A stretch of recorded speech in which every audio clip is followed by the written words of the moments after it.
Hello everybody. In this video we're going to be looking at the differences between the main three categories of fabric, so knits, knit fabric, woven fabric and non-wovens. So the objective really is to get you to be able to differentiate between the categories, particularly knit fabrics and woven fabrics. So hopefully you've done some of the readings in the lessons that was provided, and that you might have the background as to how these fabrics were constructed. So what we have here is all mass-produced fabrics, so they were all produced on machines. So these would have been made on big knitting machines, and these would have been on big mechanical looms. So for your assignment in this lesson, you need to go to a fabric shop and identify 3 woven fabrics and 3 knit fabrics. So try and find ones that you like, that appeal to you as a designer, and take a photograph of them. So take 3 photographs of woven fabrics and find 3 knit fabrics, and you can post them to the class form at the top of the Moodle page. So some of you may already know the differences between knits and woven fabrics. Maybe over time you've just gained that knowledge or someone has explained it to you already. However, there are many who don't know the differences, and it's kind of a new concept, so we need to take a little bit of a closer look and investigate the differences. So if we first take a look at the knits, so I have a few examples out here. You can see the variety of the knits, so you can see these are fine knits, as in thin, and here is an example of some loose knits, so the actual knit is very far apart from each other, so you can kind of see through it. And there's some thicker knits back here, chunkier and thicker knits. So there's a variety of weight throughout knits. So we take a look at this one. So this is your classic t-shirt fabric, jersey knit, and really the main thing that we want to look at here is how to know that it's a knit versus a woven. So the main characteristic is that it stretches.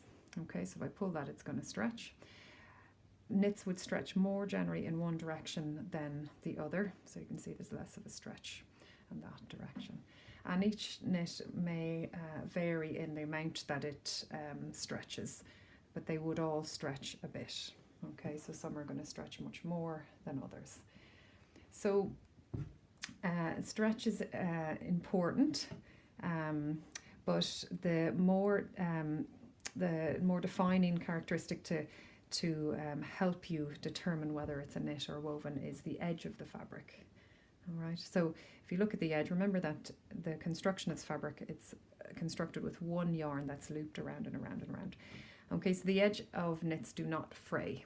All right, sometimes they curl up like this, and so often on kind of fine jerseys you'll notice that the fabric will curl, and that's a dead giveaway that it's a knit. But you can see here that not all of the knits have a curly edge, so you can't rely on that. So we'll take a look now at the wovens here.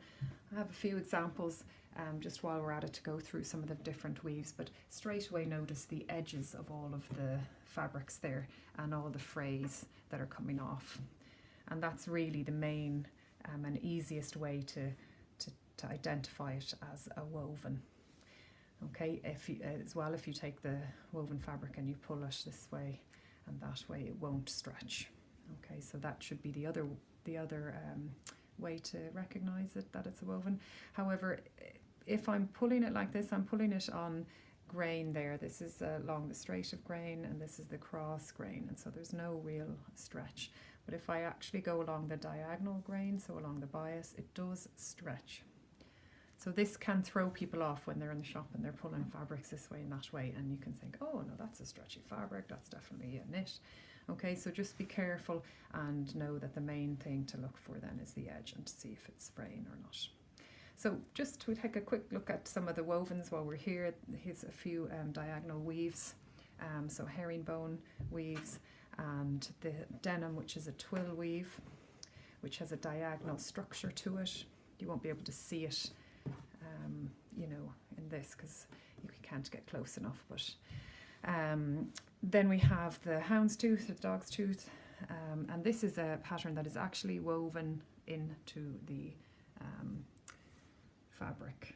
Okay, so it's just interesting to look at. There's lots of different ones. This one is a good example of, say, a plain weave. So you can see the different yarns going in and out. It is very like a basket weave, because in a basket weave you get several yarns together, weaving in and out of another row where there's several yarns. All right, and then I just took the chiffon there, which again is a woven fabric. You can see the edge is all frayed, but it's very, very fine, very thin, tiny, tiny thin yarns used. Okay, and if you pull it, it does stretch a tiny bit, but that would be because it's silk, and the elastication in the actual silk fibre gives it a little bit of a pull. Okay, just another few weaves while we're at it. I just pulled these out because they were interesting, and they have sort of metallic fibres coming through them. So in the very beginning, I think it was this first and second lesson, we looked at the different fibres, and that you can get sort of metallic or plasticky fibres woven through fabrics. And this one here is a lovely Thai silk, and notice that the threads here, the warp are pink, and the weft threads are this nice turquoise, so you can weave different colours, and that would be called a shot fabric. So you can see a slight bit of the pink colour when it moves around and reflects. And finally there we have some jacquard weave.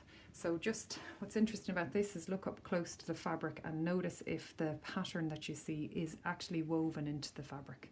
So you can see here, and say in this area it's brown, and then there's a white kind of leaf shape there, and if you turn it around that's white and it's the brown kind of leaf effect. So it's definitely, the pattern is created by weaving the yarns in and out in a pattern. Just briefly show you this nice Moroccan fabric, very detailed weave structure there, and again if you look at the back you can see the kind of opposite colours there, so you can definitely tell that it's been woven, and very complex and lovely, versus the other fabric here, which also has a pattern on it, but if you look at the back you can notice that it hasn't been woven, it's actually been printed on. Okay, so take a close look at your fabrics.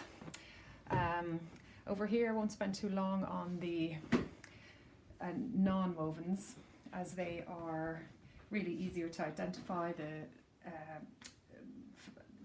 leathers and the felts are two of the common non-woven fabrics, so there isn't too much to say about them because people identify them quite simply.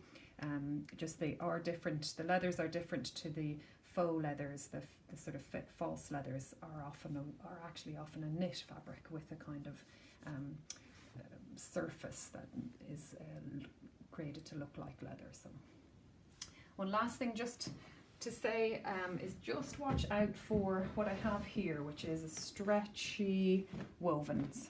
Okay, so this may be harder to identify. If you're looking at one edge, it doesn't look like it's fraying, and it does stretch quite a lot both directions.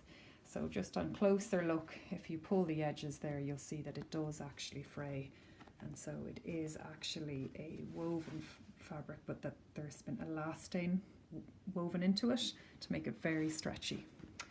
So remember, the other names for elastane are spandex or lycra.